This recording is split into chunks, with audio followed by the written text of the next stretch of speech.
नागवे साहेबांचा पोलीस अधिकाऱ्यांना जाऊ द्या। तर आपण पाहतोय वाल्मिक कराड याची ही आताची थेट दृश्य आपण पाहतोय। कराडला 14 दिवसांची न्यायालयीन कोठडी सुनावण्यात आली आहे। आपण या क्षणाची महत्त्वाची अपडेट पाहतोय। आताची थेट दृश्य वाल्मिक कराडचे। तर वाल्मिक कराडला पोलीस घेऊन जाताना दिसतायत। आज देखील वाल्मिक कराड संदर्भात न्यायालयात सुनावणी झालेली आहे आणि त्याला आता पुन्हा एकदा न्यायालयीन कोठडी सुनावण्यात आली आहे। आपण पाहिलं काही दिवसांपूर्वीच खंडणी प्रकरणात त्याला न्यायालयीन कोठडी सुनावण्यात आली होती आणि आज देशमुख हत्या प्रकरणामध्ये पुन्हा एकदा न्यायालयीन कोठडीची वाढ करण्यात आली। 14 दिवसांची न्यायालयीन कोठडी कराडला सुनावण्यात आली आहे। आपण पाहतोय गेल्या 1.5 महिन्यांपासून हे प्रकरण मोठ्या प्रमाणात गाजतंय। देशमुख हत्या प्रकरणामध्ये आता कराडला 14 दिवसांची न्यायालयीन कोठडी सुनावण्यात आली आहे आणि महत्त्वाचं म्हणजे जामिनासाठी कराड हा अर्ज करतो का हे पाहणं देखील महत्त्वाचं असणार आहे। मात्र त्याच्यावर मकोका लावण्यात आल्यामुळे जामीन मिळणं अवघड आहे। तर बीडची रवानगी ही कराडची रवानगी ही बीड कारागृहामध्ये होत असतानाची ही दृश्य आपण पाहतोय। त्याची रवानगी करण्यात आलेली आहे बीड कारागृहात। आज न्यायालयामध्ये तो व्हिडिओ कॉन्फरन्सद्वारे हजर झाला होता। सुरक्षेच्या कारणास्तव व्हिडिओ कॉन्फरन्सिंगद्वारे आज न्यायालयामध्ये त्याला हजर करण्यात आलं होतं। कराडची बीड कारागृहामध्ये रवानगी करण्यात आली आणि आताची थेट दृश्य आपण पाहतोय। पोलीस त्याला बीड कारागृहामध्ये घेऊन जात आहेत। वाल्मिक कराडला 14 दिवसांची न्यायालयीन कोठडी सुनावण्यात आली आहे। सरपंच हत्या प्रकरणी कराडवर मकोका अंतर्गत कारवाई करण्यात येते। त्याच्यावरती मकोका लावण्यात आलेला आहे। त्याच्यामुळे कराड याने जर जामिनासाठी अर्ज केला तर जामीन मिळण्याची शक्यता त्याला कमी असल्याचं देखील बोललं जाते, कारण त्याच्यावर मकोका लावण्यात आलाय। सरपंच हत्या प्रकरणी कराडवर मकोका अंतर्गत कारवाई केली गेली आहे। खंडणी मकोका गुन्ह्यामध्ये त्याला आता न्यायालयीन कोठडी सुनावण्यात आली आहे। तर आजपासून 14 दिवसांची न्यायालयीन कोठडी कराडला सुनावण्यात आली आहे। आज व्हिडिओ कॉन्फरन्सिंगद्वारे कराडला न्यायालयामध्ये हजर करण्यात आलं होतं आणि यावेळी सुनावणी दरम्यान 14 दिवसांची न्यायालयीन कोठडी सुनावण्यात आली आहे। तर या क्षणाचे लाईव्ह दृश्य आपण साम टीव्हीच्या स्क्रीनवर पाहू शकतो। कराडला आता बीड कारागृहामध्ये घेऊन जाण्यात येत आहे आणि त्याला बीड कारागृहात नेतानाचे ही दृश्य आपण पाहतोय। सरपंच हत्या प्रकरणी देखील आता त्याच्यावरती गुन्हा दाखल आहे। खंडणी आणि देशमुख हत्या प्रकरणात 14 दिवसांची न्यायालयीन कोठडी कराडला सुनावण्यात आली आहे। गेल्या 1.5 महिन्यांपासून हे प्रकरण मोठ्या प्रमाणात गाजतंय। त्यानंतर बरेच दिवस पोलीस वाल्मिक कराडच्या मागावर होती। अखेर 31 तारखेला 31 जानेवारीला 31 डिसेंबरला वाल्मिक कराड याने आत्मसमर्पण केलं होतं आणि त्यानंतर त्याला अटक करण्यात आली। अटक केल्यानंतर त्याची चौकशी करण्यात आली। या चौकशी दरम्यान त्याला न्यायालयात देखील हजर करण्यात आलं आणि त्यावेळी खंडणी प्रकरणामध्ये त्याला न्यायालयात हजर करण्यात आलं होतं। तेव्हा त्याला पोलीस कोठडी न्यायालयीन कोठडी सुनावण्यात आली होती आणि आज पुन्हा एकदा न्यायालयामध्ये त्याला घेऊन जाण्यात आलं। तर पुढचे 14 दिवस कराडला न्यायालयीन कोठडी सुनावण्यात आली आहे। खंडणी आणि मकोका गुन्ह्यामध्ये त्याला अटक करण्यात आली आहे। त्याच्यावर मकोका देखील लावण्यात आलेला आहे। त्यामुळे त्याला आता जामीन मिळतो का हे पाहणं देखील महत्त्वाचं आहे। तर स्लीप ॲपनिया या आजारासाठी वाल्मिक कराडला कोठडीत CPAP मशीन देण्यास बीड कोर्टानं परवानगी दिली आहे। वाल्मिक कराडला स्लीप ॲपनिया नावाचा एक आजार आहे। त्यामुळे कराडनं कोठडीमध्ये CPAP मशीन द्यावी अशी मागणी कोर्टाकडे केली होती। दरम्यान नेमका काय आहे हा स्लीप ॲपनिया आजार आपण पाहूया। झोपेत असताना श्वासोच्छवास अडथळे येणे किंवा गुदमरल्यासारखं वाटणे, झोपताना घाम येणं आणि छातीमध्ये दुखणं, झोपताना जोरात घोळणं आणि अस्वस्थ वाटू लागतं। स्लीप ॲपनिया या आजाराची लक्षणं आपण पाहतोय। जास्त वजनानं ग्रस्त असलेल्यांना जास्त धोका या आजाराचा असतो आणि मानेचा आकार 14 इंचांपेक्षा जास्त असणाऱ्यांना देखील याचा धोका असतो।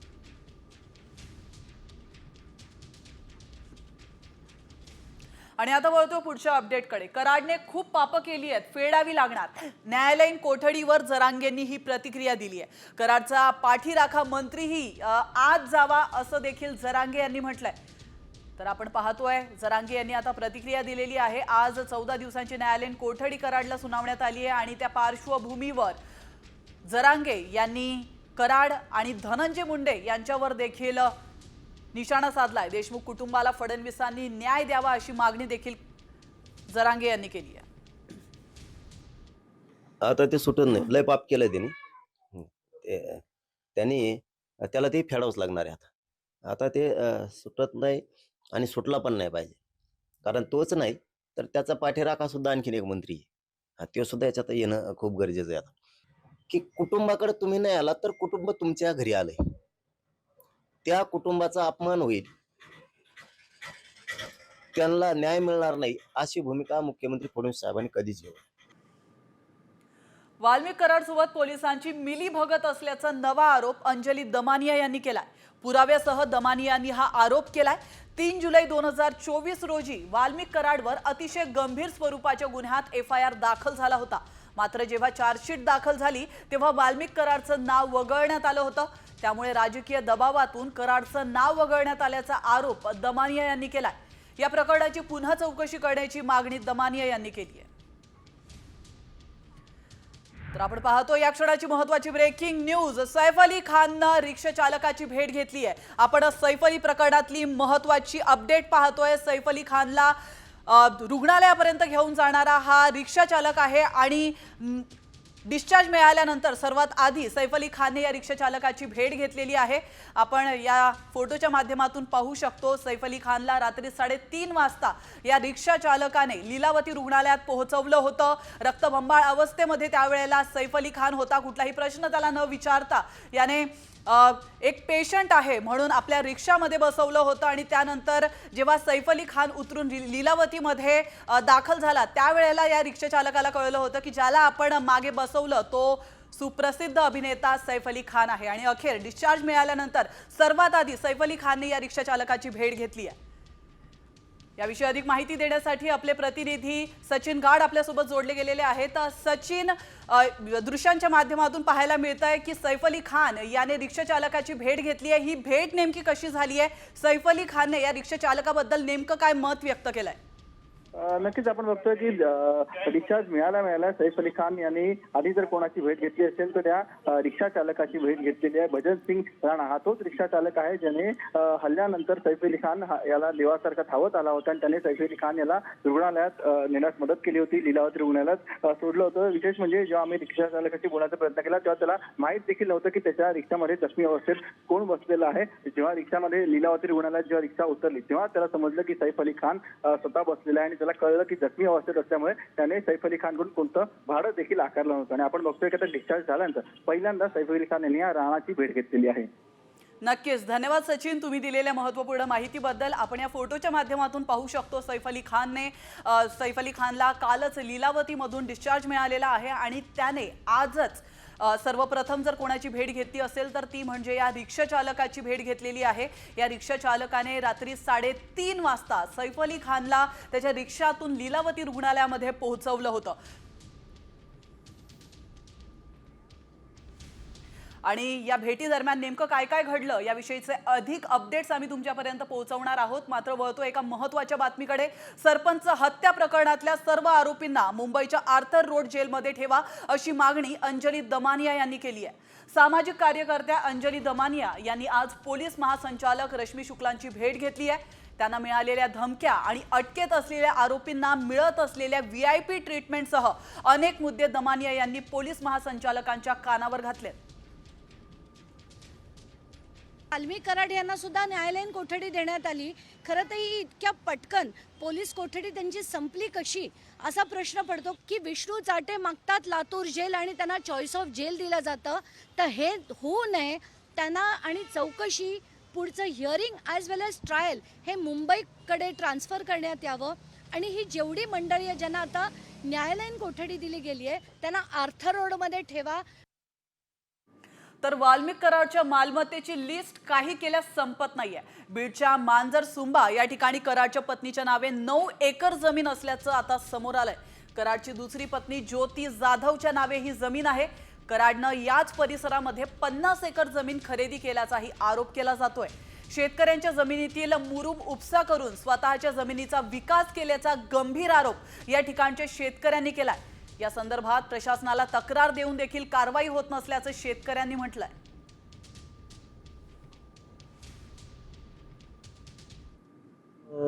28-29 तारखेला मांजरसुंबा 128 सर्वे नंबरमध्ये नवीन जमीन घेतल्या 136 मध्ये, तेव्हापासून मुरुम उपसा हे झाला, मग खोदकाम केलं अवैध। आम्ही आडवीला तिथं जाऊन हे केलं तरी त्यांनी ऐकलं नाही। मग आम्ही तहसीलदारकडे अर्ज केला समोर 3/7/2024ला। त्याच्या मंडळ अधिकारी यांनी 8/8/2024 येऊन पंचनामा केला। त्यानंतरच प्रशासनाने काहीच ॲक्शन घेतली नाही। तर सरपंच हत्या प्रकरणातला आरोपी कृष्णा आंधळे याला फरार घोषित करण्यात आलाय। तसंच कृष्णा आंधळेची माहिती देणाऱ्यास आता बक्षीस देखील जाहीर करण्यात आलंय। 9 डिसेंबर 2024 रोजी सरपंच संतोष देशमुखांची हत्या करण्यात आली होती।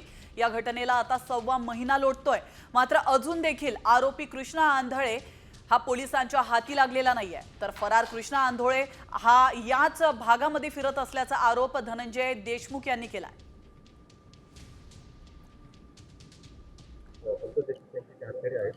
त्यांना वेगळी ट्रीटमेंट दिली जाते। हे बघा, या बाबतीत मी काहीही उत्तर देणार नाही आणि कृपा करून मला याबाबतचे प्रश्न विचारू नका।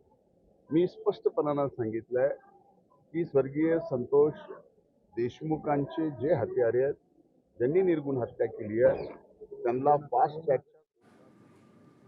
तर सरपंच संतोष देशमुख हत्येचा खटला फास्ट ट्रॅक कोर्टामध्ये चालवून दोषींना फाशी देण्याची मागणी मंत्री धनंजय मुंडे यांनी केली आहे। मात्र ही मागणी करतानाच या प्रकरणावर आपल्याला अधिक काही विचारू नये असंही आवाहन त्यांनी केलंय।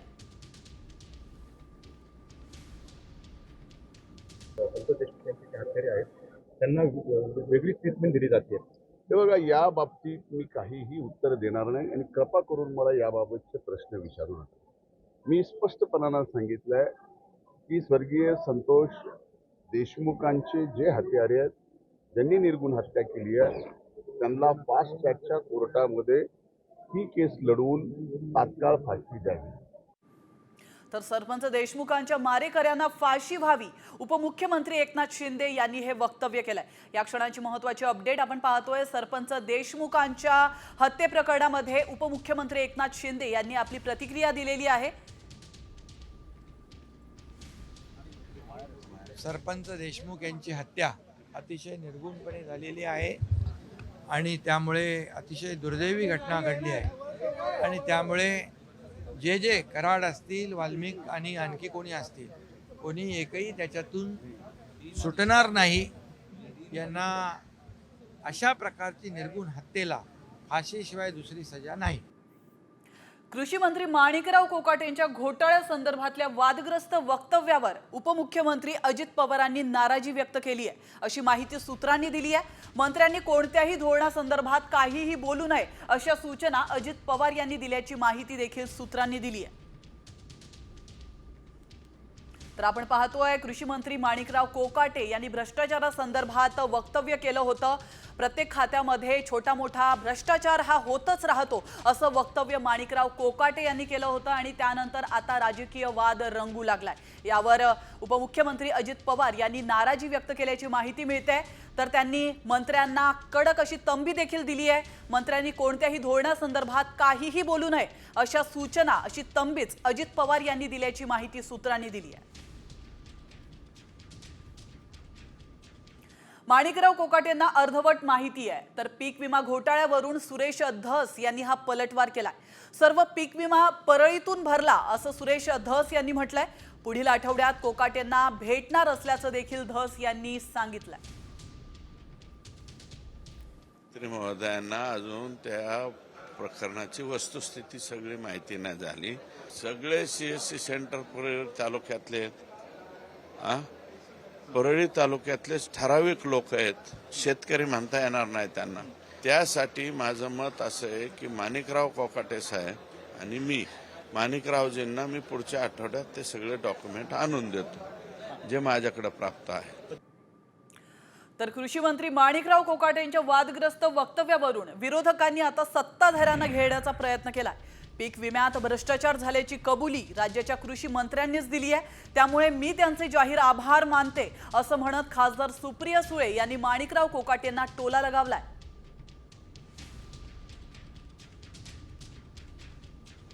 कुठल्याही योजनेमध्ये 2-5% गैरप्रकार तर होतच असतात.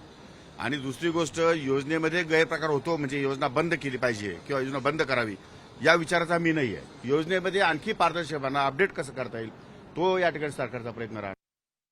या राज्याचे कृषी मंत्री असं म्हणाले आहेत की प्रचंड भ्रष्टाचार झालेला आहे या पीक विम्यामध्ये. असं तुमच्या चॅनलवर ही कबुली, ही गोष्ट मान्य केली आहे या राज्याच्या कृषी मंत्र्यांनी. अतिशय गंभीर विषय आहे हा. विषय मी केंद्र सरकारकडे मांडणार आहे, कारण का 2 अतिशय गंभीर विषय महाराष्ट्राच्या कृषी मंत्र्यांनी गेल्या 3-4 दिवसात केले आहेत. मी त्यांचे जाहीर आभार मानते की अतिशय उत्तम आणि पारदर्शक कार्य ते करतायत. याबद्दल मी महाराष्ट्राच्या आत्ताच्या कृषी मंत्र्यांचं कौतुक करते, कारण त्यांनी त्यांच्या सरकारमध्ये झालेला भ्रष्टाचार आणि चुकीचे निर्णय ह्याचा पर्दाफाश केला आहे. दावोसमधून उद्योग मंत्री उदय सामंत यांनी राजकीय भूकंपाचे दावे केलेत. या क्षणाची महत्त्वाची अपडेट आपण पाहतोय. ठाकरे गट आणि काँग्रेस फुटणार असा दावा सामंतांनी केलाय. सामंतांच्या या दाव्यावर काँग्रेस नेते विजय वडेट्टीवार यांनी पलटवार केलाय. भाजपची एक हाती सत्ता यावी हे सामंतांच्या मनात आहे का असा सवाल वडेट्टीवार यांनी विचारलाय. तर रुग्ण मिळेल तेव्हा राजकीय ऑपरेशन होईल असं सूचक विधान उपमुख्यमंत्री शिंदे यांनी केलंय.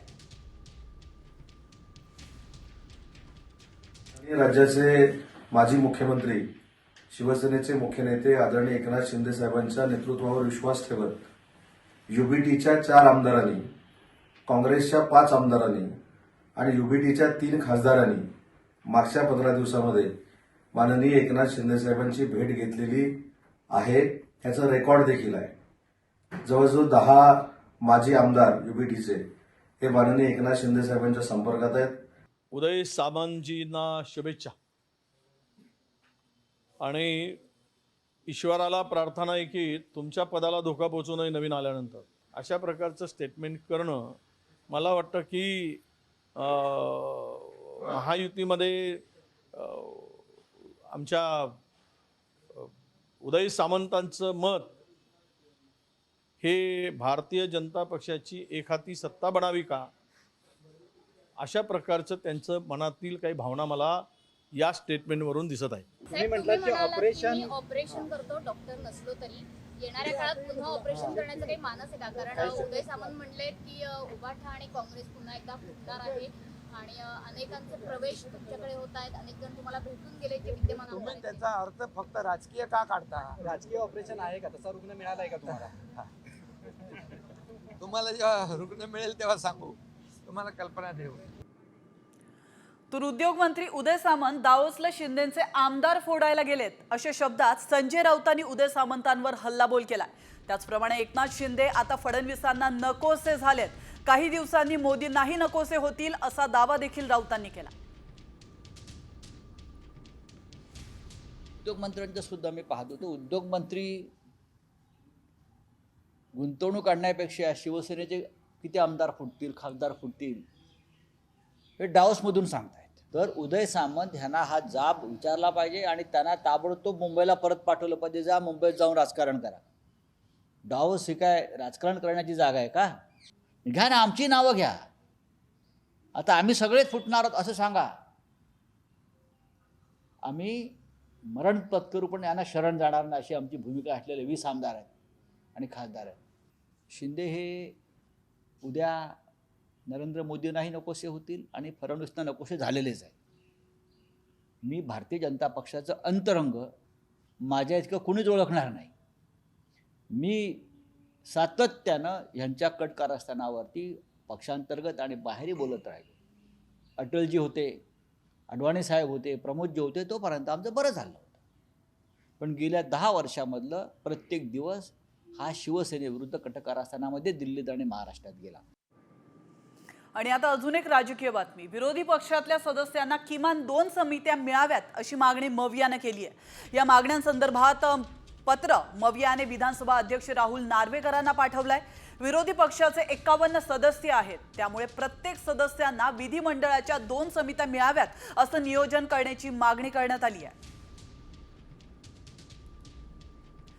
तर आपण पाहतोय मवियाने महत्त्वाची मागणी ही नार्वेकरांकडे केलेली आहे. विरोधी पक्षातल्या सदस्यांना किमान 2 समित्या मिळाव्यात अशी मागणी मवियाने केलेली आहे आणि त्या संदर्भातलं पत्र त्यांनी विधानसभा अध्यक्ष राहुल नार्वेकर यांना पाठवलं. भाजप नेते आणि जलसंपदा मंत्री राधाकृष्ण विखे पाटील वादग्रस्त वक्तव्यामुळे आता पुन्हा एकदा चर्चेत आलेत. वाळूवाले आपलेच, त्यांना सोडून द्या असं विखे पाटील यांनी सोलापूरच्या जिल्हाधिकाऱ्यांना उद्देशून म्हटल्यानं नवा वाद निर्माण झालाय.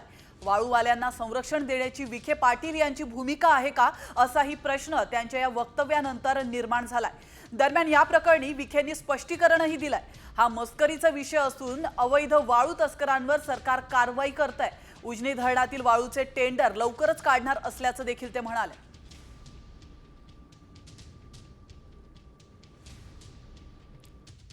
वाळूचे ट्रक पकडले, याचे ट्रक पकडले, ते ऐकावं लागतं आपल्याला. आपला जिल्हा प्रसिद्ध त्यासाठी मला माहिती आहे ना.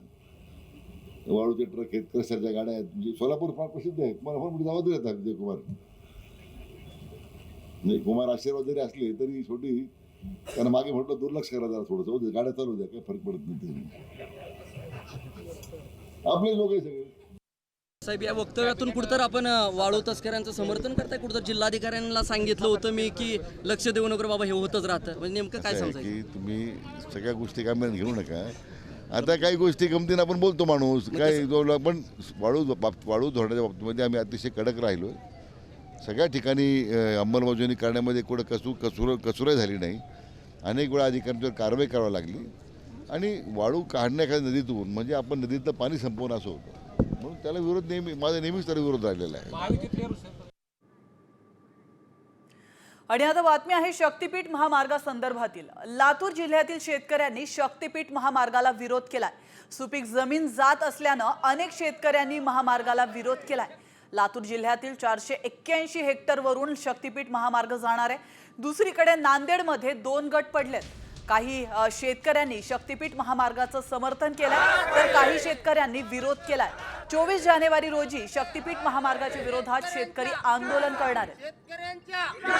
शक्तीपीठ महामार्ग, शेतकऱ्यांच्या महामार्ग, शक्तीपीठ महामार्ग, शक्तीपीठ महामार्ग, शेतकऱ्यांच्या. आणि आता घेऊयात बातम्यांचा वेगवान आढावा. Top 50 news. अभिनेता सैफ अली खानला 5 दिवसानंतर रुग्णालयातून डिस्चार्ज देण्यात आला. यावर शिंदे गटाचे नेते संजय निरुपम यांनी सवाल उपस्थित केला. अवघ्या 5 दिवसात सैफ इतका फिट कसा, कमाल आहे असं ट्विट संजय निरुपम यांनी केलंय.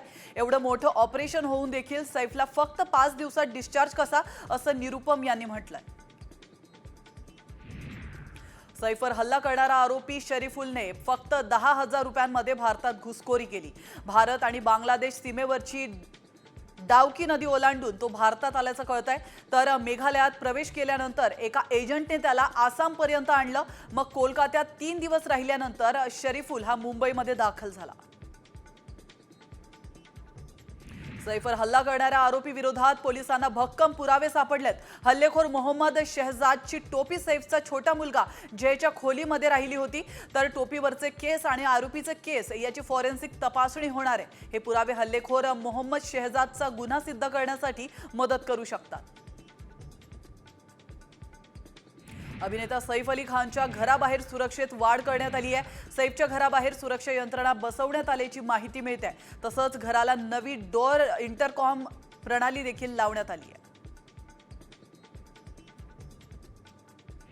टोरेस घोटाळ्या प्रकरणी मुंबई पोलिसांनी आता इंटरपोलची मदत घेतली आहे. घोटाळा प्रकरणात 9 परदेशी आरोपींविरोधात ब्लू कॉर्नर नोटीस बजावण्यात आली आहे. इंटरपोलने अशी नोटीस काढल्यानंतर सर्व देशांचे पोलीस आणि तपास यंत्रणा आरोपींना शोधण्यास मदत करतात. पुण्याच्या विमाननगर परिसरामध्ये एका कारचा विचित्र अपघात झालाय. दुसऱ्या मजल्यावरून पार्किंगमधून कार पुढे येण्याऐवजी चालकानं चुकून मागे घेतली, त्यामुळे कार खाली कोसळली आहे. सुदैवानं यामध्ये कुणालाही गंभीर इजा झालेली नाहीये. विमाननगरच्या शुभ अपार्टमेंटमध्ये ही घटना घडली आहे.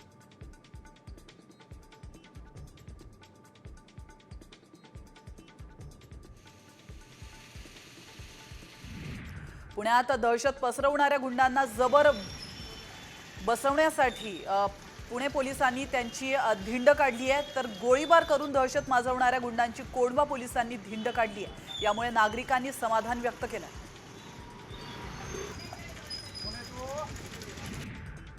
तर मुंबईकरांचा रिक्षा टॅक्सी प्रवास आता महागणार आहे, कारण रिक्षा आणि टॅक्सीच्या दरात 3 रुपये वाढ होण्याची शक्यता आहे। हा भाडेवाढीचा प्रस्ताव परिवहन खात्यानं मांडलाय। सीएनजीचे दर वाढल्यामुळे भाडेवाढीची मागणी करण्यात आली आहे। महाराष्ट्रातील शालेय विद्यार्थी मराठी भाषेचं कच्चे असल्याचा निकाल पॅट परीक्षेतून समोर आलाय। या परीक्षेनुसार 2024-25 या शैक्षणिक सत्रामध्ये सर्वच जिल्ह्यातील विद्यार्थी मराठीमध्ये मागे पडलेत। राज्यातील बहुतांश विद्यार्थी हे मराठीच्या तुलनेत इंग्रजी आणि गणितात चांगली कामगिरी करताना आढळलेत। 10वी 12वी परीक्षांदरम्यान इतर शाळांमध्ये परीक्षांना जाण्यास शिक्षक संघटनांकडून विरोध होतोय। कॉपीमुक्त परीक्षा अभियानाचा भाग म्हणून राज्य माध्यमिक आणि उच्च माध्यमिक शिक्षण मंडळानं हा महत्त्वाचा निर्णय घेतला होता। मात्र हा निर्णय शिक्षकांवर अविश्वास असा आरोप केला जातोय। राज्याच्या कानाकोपऱ्यातील गल्लीबोळामध्ये इमारतींपासून वाहनतळाच्या जागेतही थाटण्यात येणाऱ्या खासगी बालवाडीची नोंदणी बंधनकारक करण्याचा प्रस्ताव शालेय शिक्षण विभागाकडे विचाराधीन आहे। राज्यामध्ये अंगणवाडीमध्ये जाण्यास पात्र असणाऱ्या 3 ते 6 वर्ष वयोगटातील मुलांची संख्या 32,49,269 इतकी आहे। एसटी महामंडळासाठी भाडेतत्वावर 1310 गाड्या घेण्याची निविदा अखेर रद्द करण्यात आली आहे। आता नव्यानं निविदा प्रक्रिया राबवण्याचे आदेश मुख्यमंत्री देवेंद्र फडणवीसांनी दिलेत। एकनाथ शिंदेंच्या मुख्यमंत्रीपदाच्या कार्यकाळात हा निर्णय घेण्यात आला होता, त्यामुळे फडणवीसांनी निर्णय रद्द केल्यानं एकनाथ शिंदेंना मोठा धक्का मानला जातोय। राज्य मार्ग परिवहन महामंडळाच्या यवतमाळ विभागाला मागील 8 महिन्यात महिला प्रवाशांच्या माध्यमातून 40 कोटींचं उत्पन्न मिळालंय। 1 कोटी महिलांनी एसटी बसने प्रवास केलाय, त्यामुळे महामंडळाच्या तिजोरीत 40 कोटींचं उत्पन्न मिळालंय। मुंबईच्या विलेपार्ले पश्चिमेकडील कुपूर रुग्णालयाच्या आवारात 4 भटक्या कुत्र्यांचे मृतदेह आढळलेत। विषबाधा करून भटक्या कुत्र्यांची हत्या केल्याचा प्राणी मित्र संघटनेचा आरोप आहे। कुपूर रुग्णालयामध्ये प्रशासन आणि प्राणी मित्र संघटनेने जुहू पोलीस ठाण्यात तक्रार दाखल केली आहे। कल्याणमध्ये टावरी पाडा परिसरामध्ये भटक्या कुत्र्यांमुळे नागरिकांमध्ये भीतीचं वातावरण पसरलंय। काही दिवसांपूर्वीच काही लहान मुलांना भटक्या कुत्र्यांनी चावा घेतला होता। स्थानिक रहिवाशांनी घटनेचा सीसीटीव्ही केडीएमसीला देऊन भटक्या कुत्र्यांसंदर्भात लवकर उपाययोजना करा अशी मागणी केली आहे। हतनूर धरणावर 27,000 पक्ष्यांची नोंद झाली आहे। आशियाई पाण पक्षी गणना वन विभाग चातक संस्थेने ही नोंद केली आहे। जळगाव वन विभाग मुक्ताईनगर वन परिक्षेत्र यांच्या संयुक्त विद्यमाने दरवर्षीप्रमाणे जलाशयावर विविध ठिकाणी आशियाई पाण पक्षी हे गणना करण्यात आली आणि यात 183 प्रजातींचे तब्बल 27,000 पक्षी आढळून आलेत।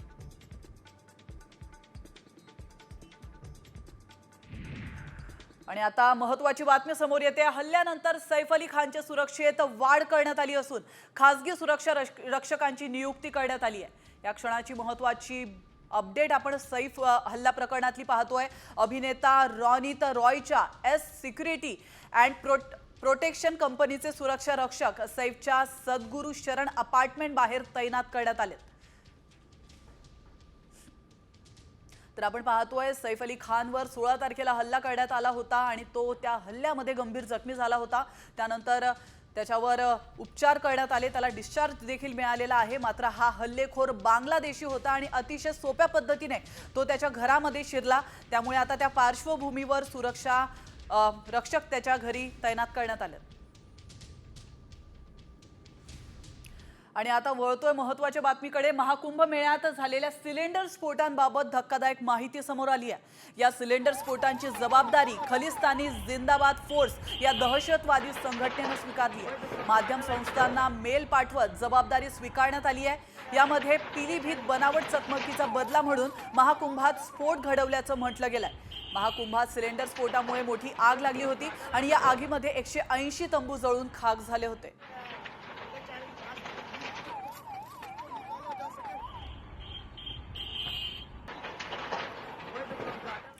आणि आता पुन्हा घेऊयात बातम्यांचा वेगवान आढावा। स्वामी विवेकानंदाची 162वी जयंती उत्सव बुलढाण्यातील हिवरा आश्रम या ठिकाणी पंक्तीने पार पडली आहे आणि यावेळी जवळपास 3 लाख भाविकांनी महाप्रसादाचा लाभ घेतला। परमपूज्य शुभदास महाराजांनी गेल्या 55 वर्षांपासून सुरू केलेली ही परंपरा आजही सुरू आहे। या महापंक्तीला महाप्रसादात 200 क्विंटल गव्हाची पुरी आणि 140 क्विंटल वांग्याची भाजी प्रसाद म्हणून वितरित करण्यात आली आहे। महाराष्ट्राची कुलस्वामिनी आई तुळजाभवानी मातेच्या चरणी 5 तोळ्याची सोनसाखळी अर्पण करण्यात आली आहे। तर कर्नाटकातील बीदर येथील भाविक पांडुरंग हुलाजीराव पाटील यांनी अंदाजे 3.5 लाख रुपये किमतीची सोनसाखळी अर्पण केली आहे। उत्तर तुर्कस्तानमध्ये एका स्की रिसॉर्ट हॉटेलला मंगळवारी लागलेल्या आगीत किमान 66 जणांचा मृत्यू झालाय। या दुर्घटनेमध्ये 51 जण जखमी झालेत। तुर्कीचे अंतर्गत विभागाचे मंत्री अली येरिलिकिया यांनी याबाबत माहिती दिली आहे। डोनाल्ड ट्रम्प अमेरिकेच्या राष्ट्राध्यक्षपदाची शपथ घेताच ॲक्शन मोडमध्ये आल्याचं पाहायला मिळत आहे। त्यांनी शपथविधीनंतर तात्काळ माजी अध्यक्ष जो बायडन यांच्या कार्यकाळातील 78 निर्णय रद्द केलेत। तर याशिवाय अमेरिकेमध्ये धोरण बदलण्यासाठी कार्यकारी आदेशही जारी करण्याचं आश्वासन त्यांनी दिलं आहे। सत्तेवर आल्यावर ट्रम्प यांनी पॅरिस करारातून बाहेर पडण्याचा निर्णय घेतलाय। तर जगभरातल्या 200 देशांनी एकत्र येऊन हवामान बदलासाठी आणि पृथ्वीचे तापमान नियंत्रित राहावं यासाठी केलेला हा अतिशय महत्त्वाचा करार आहे। याआधी 2017ला ट्रम्प पहिल्यांदा निवडून आले होते, तेव्हाही अमेरिकेने पॅरिस करारातून माघार घेतली होती। चॅम्पियन्स ट्रॉफी आधी बीसीसीआयने पाकिस्तानातला आणखी एक धक्का दिलाय। तर चॅम्पियन्स ट्रॉफीच्या भारताच्या जर्सीमधून पाकिस्तानचं नाव काढण्यात आलंय।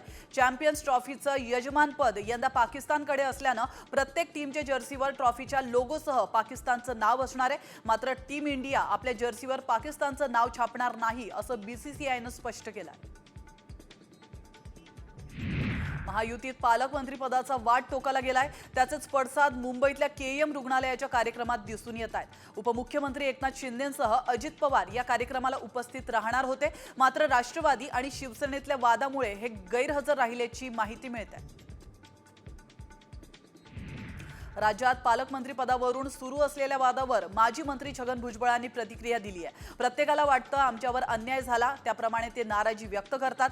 योग्य काय ते मुख्यमंत्री आणि उपमुख्यमंत्री ठरवतील। कुंभमेळ्याच्या दृष्टीने पालकमंत्रीपद अतिशय महत्त्वाचं आहे, अशी प्रतिक्रिया भुजबळांनी दिली आहे। आपल्या वादग्रस्त विधानांमुळे आमदार जितेंद्र आव्हाड नेहमीच चर्चेत असतात। यावर आव्हाडांचे जुने सहकारी छगन भुजबळांनी सल्ला दिलाय। जितेंद्र आव्हाड अभ्यास वगैरे करतात ते खरं आहे, पण कुठले शब्द कधी कसे वापरावे ती सगळी त्यांची गडबड होते। स्पष्ट शब्दात बोलले तर त्यावरती वाद निर्माण होणार नाही, असा सल्ला भुजबळांनी आव्हाड यांना दिलाय। एसटी महामंडळातील 2000 कोटींचा घोटाळा झाल्याचं उघड झालंय। त्यामुळे या प्रकरणी एकनाथ शिंदे आणि भरत गोगावले गुन्हा दाखल करण्याची मागणी खासदार संजय राऊत यांनी केली आहे। देशाच्या राजकारणात मोठी उलथापालथ होणार असल्याचा दावा प्रहार संघटनेचे अध्यक्ष बच्चू कडू यांनी केलाय। उद्धव ठाकरे शरद पवार केंद्रामध्ये भाजपसोबत जाणार असा दावा देखील त्यांनी केलाय।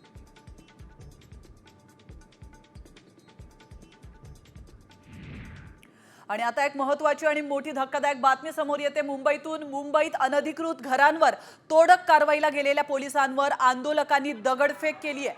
आपण थेट दृश्य पाहतोय। रेल्वे प्रशासनाकडूनही कारवाई केली जात असतानाच आक्रमक झालेल्या झोपडीधारकांनी जोरदार विरोध केलाय।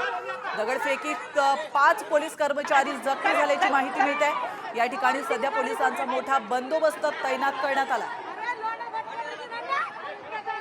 याविषयी अधिक माहिती देण्यासाठी आपले प्रतिनिधी सचिन गाड आपल्यासोबत जोडले गेलेले आहेत। सचिन, ही कारवाई पोलीस करत होते, नेमकं या ठिकाणी काय घडलेलं आहे आणि का हा विरोध करण्यात येतोय?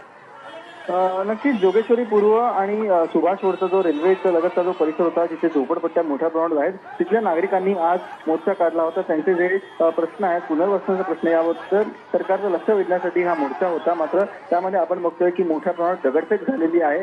जे झोपडपट्टी वासी होते आणि पोलीस हे आमने सामने आले होते आणि त्यामध्ये काही पोलीस कर्मचारी देखील जखमी असल्याची माहिती सध्या मिळते। आपण बघतो की सध्या आता पोलीस बंदोबस्त तिथे वाढवण्यात आलेला आहे आणि जे कोण मोर्चेकरी होते किंवा जे पोलीस कारवाईला विरोध करत होते त्यांना आता ताब्यात घेण्यास देखील पोलिसांनी सुरुवात केली आहे. नक्कीच धन्यवाद सचिन, तुम्ही दिलेल्या महत्त्वपूर्ण माहितीबद्दल. तर आपण मुंबईतली ही दृश्य पाहतो. या ठिकाणी अनधिकृत घरांवर तोडक कारवाईसाठी पोलीस गेले होते, मात्र या पोलिसांना इथल्या रहिवाशांनी आंदोलकांनी विरोध केलेला आहे. त्यांच्यावर दगडफेक करण्यात आली आणि महत्त्वाची बाब म्हणजे 5 पोलीस अधिकारी या दगडफेकीत जखमी झाल्याची माहिती मिळते. तर आपण पाहतोय रेल्वे प्रशासनाकडून ही कारवाई केली जात असताना आक्रमक झालेल्या झोपडपट्टी धारकांनी जोरदार विरोध केला.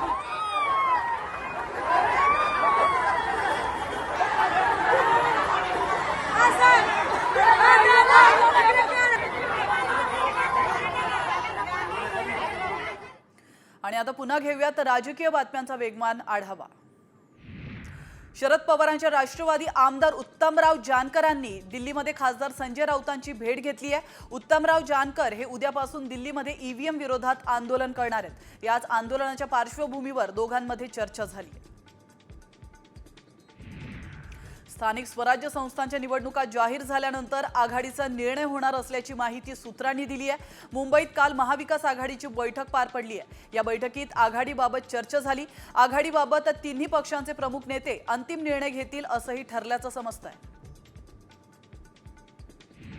विधानसभा निवडणुकीनंतर प्रथमच मनसेचे प्रमुख राज ठाकरे गुरुवारपासून पुन्हा एकदा मैदानात उतरतायत. तर नाशिक या ठिकाणी 3 दिवस मुक्कामी ते राहणार आहेत. या दौऱ्यामुळे महाराष्ट्र नवनिर्माण सेनेच्या पदाधिकाऱ्यांमध्ये उत्साहाचं वातावरण आहे.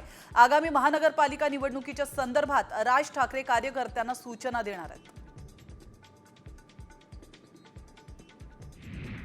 पुणे जिल्ह्यात लाडकी बहीण योजनेत अपात्र ठरून देखील अनेक जणी लाभ सोडताना दिसत नाहीयेत. अपात्र महिलांनी लाभ सोडा असं आवाहन सरकारकडून करण्यात आलंय. मात्र फक्त एकाच महिलेने स्वतःहून पुढे येत आपल्याला लाडक्या बहिणीचा लाभ नको असं म्हटलंय. दावोसमधल्या जागतिक आर्थिक परिषदेतून मुख्यमंत्री देवेंद्र फडणवीसांनी राज्यात विक्रमी गुंतवणूक आणलेली आहे. दावोसमध्ये मुख्यमंत्र्यांनी तब्बल 5 लाख कोटी रुपयांच्या सामंजस्य करारावर स्वाक्षऱ्या केल्यात. या विक्रमी गुंतवणुकीमुळे राज्यात 92,000पेक्षा जास्त रोजगार निर्मिती होणार आहे. यात सर्वात मोठी गुंतवणूक JSW समूहानं केली आहे. दुचाकीला कट मारल्याच्या वादातून तरुणाला मारहाण करत डोकं फोडल्याची घटना उल्हासनगरमध्ये घडली आहे. योगेश दिलवाले हा तरुण दुचाकीवरून जात असताना एका दुचाकीला त्याचा कट लागल्यानं त्याला थेट मारहाण करण्यात आली. ही सगळी मारहाण तिथल्या CCTV कॅमेऱ्यात कैद झाली आहे. या प्रकरणी विठ्ठलवाडी पोलिसात गुन्हा दाखल करण्यात आला आहे. पुण्यात सोनसाखळी चोरांची दहशत पाहायला मिळते. दुचाकीवरून आलेल्या चोरट्यांनी मॉर्निंग वॉकला गेलेल्या महिलेचे मंगळसूत्र हिसकावलंय आणि काही क्षणातच तिथून पळ काढलाय. पुण्याच्या कर्वेनगरमधील ही घटना आहे जी CCTV कॅमेऱ्यात कैद झाली आहे. या चोरांचा पोलीस शोध घेत आहेत.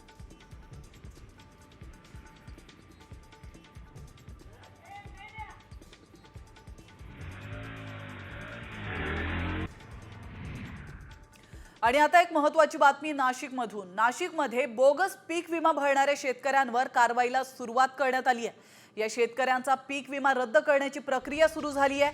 वसूल करण्यात आलेले पैसे पुन्हा सरकारच्या तिजोरीत जमा होणार आहेत.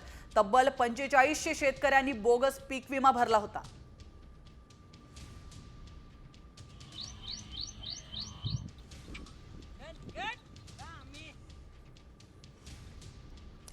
तर आपण पाहतोय बोगस पीक विमा भरणाऱ्यांवर आता कारवाईला सुरुवात झालेली आहे. नाशिकमधून या कारवाईला सुरुवात करण्यात आली आहे.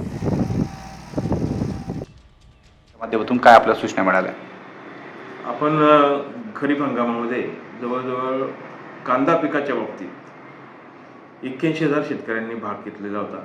त्याच्यापैकी जवळजवळ 5,172 शेतकरी जे आहेत 3,670 हेक्टरवरचे त्यांची पडताळणी केली आणि त्या पडताळणीमध्ये त्या क्षेत्रावर कांदा पीक हे कमी लागवड केलेली होती. जास्त क्षेत्राचा विमा उतरवलेला आढळला. काही ठिकाणी NA प्लॉटवर विमा उतरवलेला आढळला. तर हे काही झालं त्याच्यामुळे आम्ही CSC सेंटरवाल्यांना पण आज आपण सूचना दिलेल्या आहेत की त्यांनी कागदपत्र भरताना जाणीवपूर्वक कुठलीही चूक करू नये. जर हेक्टर आणि आर यांच्यामध्ये तफावत असते, जो NA प्लॉटचा असतो तो आरमध्येच गुंठ्यामध्येच असतो आणि याचा जो पिकाचा पीक 7-12 उतार असतो तो हेक्टर आरमध्ये असतो. त्याच्यामुळे याची काळजी. आणि आता पुन्हा घेऊयात बातम्यांचा वेगवान आढावा. 36 जिल्हे 36 रिपोर्टर. बातमी परभणीमधून. परभणी जिल्ह्यातील विविध बँकांनी यंदाच्या रब्बी हंगामात डिसेंबर अखेरपर्यंत 21,955 शेतकऱ्यांना 147 कोटी 774 लाख रुपये पीक कर्ज वितरित केलंय.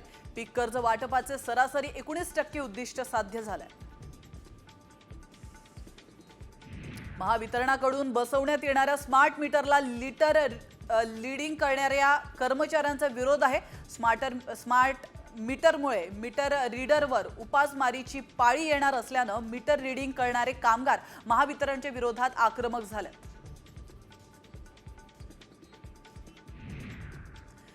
यवतमाळमध्ये मोठ्या प्रमाणात पाण्याची नासाडी होते. अरुणावती प्रकल्पातून सध्या डाव्या कालव्यामध्ये सिंचनासाठी पाणी सोडण्यात येत आहे. मात्र लेआउट धारकांनी मायनरचं पाणी हे विरुद्ध दिशेने वळतं केलेलं आहे. त्यामुळे रस्त्यालगत मोठ्या प्रमाणात पाण्याची नासाडी होते. वाशिम शहरातील महात्मा फुले भाजीपाला मार्केटमध्ये घाणीचं साम्राज्य पसरलंय.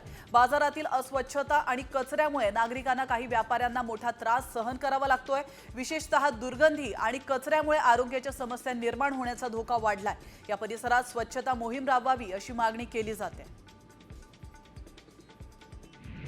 सांगलीच्या विटा येथील शासकीय निवासस्थानी शाळेतील विषबाधा झालेल्या विद्यार्थ्यांची संख्या 29 झाली आहे. यापैकी काही विद्यार्थ्यांवर उपचार करून रुग्णालयातून सोडण्यात आलाय, तर अजून काही विद्यार्थी हे विटा ग्रामीण रुग्णालयामध्ये उपचार घेत आहेत. रविवारी रात्री शाळेतील मटणाच्या जेवणानंतर मुलांना विषबाधा झाली होती. वर्ध्यामध्ये वाहनाच्या धडकेत बछडा ठार झालाय. समुद्रपूर तालुक्यातील धोणगाव येथील मुनेश्वर नगर जवळ ही घटना घडली आहे, तर वन विभागाकडून घटनेची चौकशी केली जाते.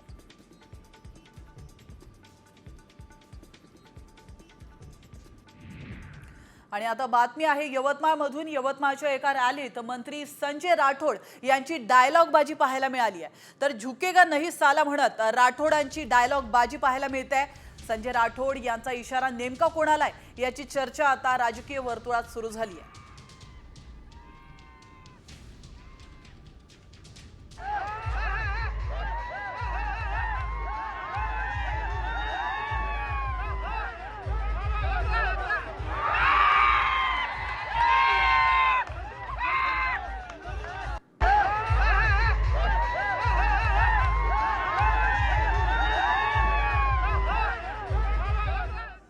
आणि आता एक महत्त्वाची बातमी चिकन खाणाऱ्यांसाठी आहे. राज्यात पुन्हा बर्ड फ्लू परतलेला आहे आणि यामुळे हजारो कोंबड्यांचा मृत्यू देखील झालाय, तर काही ठिकाणी कावळ्यांवर देखील संकट ओढावलंय. नेमका कुठे बर्ड फ्लूने शिरकाव केलाय आणि त्यासाठी काय काळजी घ्याल यावरचा स्पेशल रिपोर्ट पूर्ण पहा. उरण आणि लातूरमध्ये बर्ड फ्लूचा हाहाकार. 1,500 कोंबड्या नष्ट. चिकन खाणाऱ्यांनो सावधान. रायगड जिल्ह्यातील उरण तालुक्यातील चिरनेर गावात अचानक 1237 कोंबड्या दगावल्या. एवढ्या कोंबड्यांचा मृत्यू झाल्यानं प्रशासन अलर्ट मोडवर आले. सर्व कोंबड्यांच्या नमुन्यांची तपासणी करण्यात आली. या कोंबड्या बर्ड फ्लूमुळेच दगावल्याचं स्पष्ट झाल्यानंतर चिरनेर गावातील जवळपास 1,500 कोंबड्या नष्ट करून परिसराचं निर्जंतुकीकरण करण्यात आले. बर्ड फ्लूचं संक्रमण आटोक्यात येईपर्यंत गावातून कोंबड्यांच्या खरेदी विक्रीवर बंदी घालण्यात आली. सर्व शेतकऱ्यांच्या घरी आता सध्या आमचं निर्जंतुकीकरण म्हणजे डिसइन्फेक्शनची कार्यमोहीम चालू आहे. त्यांचे शेड फवारणी करणं, साफसफाई करणं ह्या गोष्टी आमच्या 2 RRT टीम आज रोजी कार्यरत आहेत. आणि यानंतर पुढील 3 महिन्यापर्यंत आम्ही साधारणतः जे सर्वेक्षण क्षेत्र 10 किलोमीटरपर्यंत घोषित झालेलं आहे त्या ठिकाणचे पक्ष्यांचे वेळोवेळी नमुने घेऊन आम्ही पुढील तपासणीसाठी पाठवणार आहोत. आणि जोपर्यंत त्याचं निगेटिव्ह सॅम्पल येत नाही तोपर्यंत ही कारवाई चालू राहील. चिकन खाताना कोणती काळजी घ्यावी ते आपण पाहूया.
चिरनेरमध्ये कोंबड्यांना बर्ड फ्लूची लागण झाली आणि सर्वच जे आहेत रायगड जिल्ह्यातील पशुधन अधिकारी हे चिरनेर गावात आले आणि त्यांनी सर्व उपाययोजना करायला सुरुवात केली. जवळपास 1300च्या वर कोंबड्यांची विल्हेवाट लावण्यात आली आणि त्यानंतर चिरनेरमध्येच तसेच चिरनेरच्या आजूबाजू गावातील सर्वच कोंबड्यांची चाचणी हे आता हे पशुधन अधिकारी करत आहेत. मात्र पशुधन अधिकारी चिरनेर या गावात तळ ठोकून आहेत आणि त्यांनी सर्वच गोष्टीवरती लक्ष ठेवलेलं आहे. कॅमेरामॅन रोहितसह मी सूरज मसूरकर, साम टीव्ही, उरण.